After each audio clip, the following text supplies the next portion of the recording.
सबसे पहले गांव बैंगनी के सभी बड़े बुजुर्ग सभी को नमस्कार, अस्सलाम वालेकुम, जय भीम। आज 6:30 बजे का यहाँ प्रोग्राम था, तो सबसे पहले मैं आप सबसे हाथ जोड़ के माफ़ी मांगना चाहती हूँ कि हमें देर हो गई।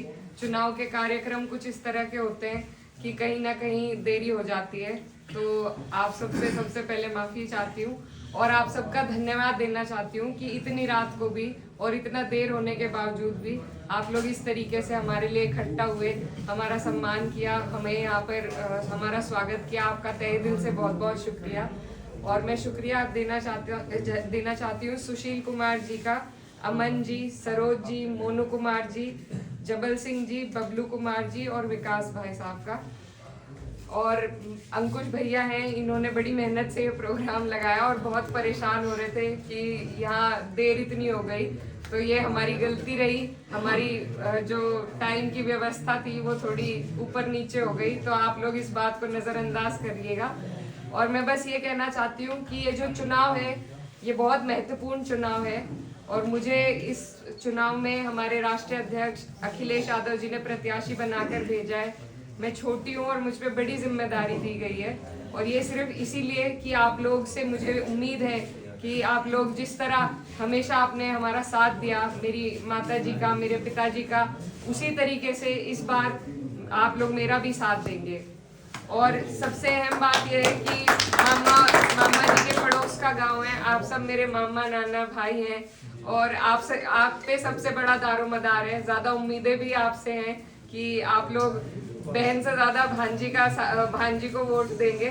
तो मैं बस ये कहना चाहती हूँ कि ये जो चुनाव है बहुत महत्वपूर्ण है, हमारे देश के कानून व्यवस्था को भी बदल सकता है, देश की सरकार को बदलने का चुनाव है। और भाजपा का नारा है 400 पार।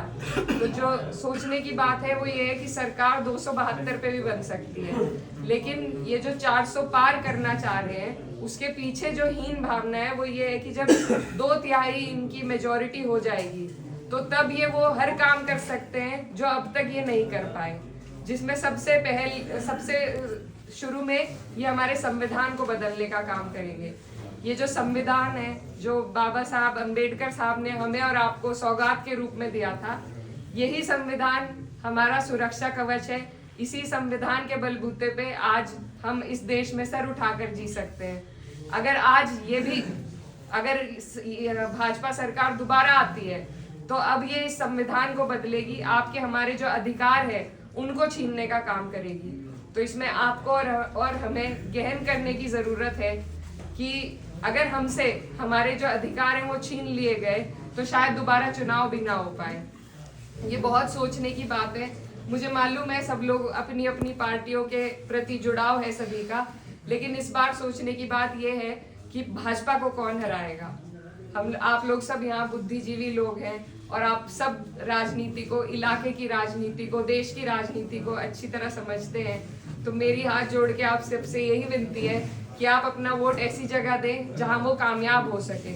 हो सकता है दूसरी सीट पे कोई और कामयाबी हासिल कर ले, लेकिन जो हमारी सीट है उसके समीकरण आपके सामने हैं, आप अच्छी तरह समझ सकते हैं। 36 बिरादरी का हमें सपोर्ट मिल रहा है। उधर ये प्रधान जी आए हमारे कांधला ब्लॉक से, 6-7 प्रधान जी मेरे साथ हैं, उधर अच्छा समर्थन मिल रहा है।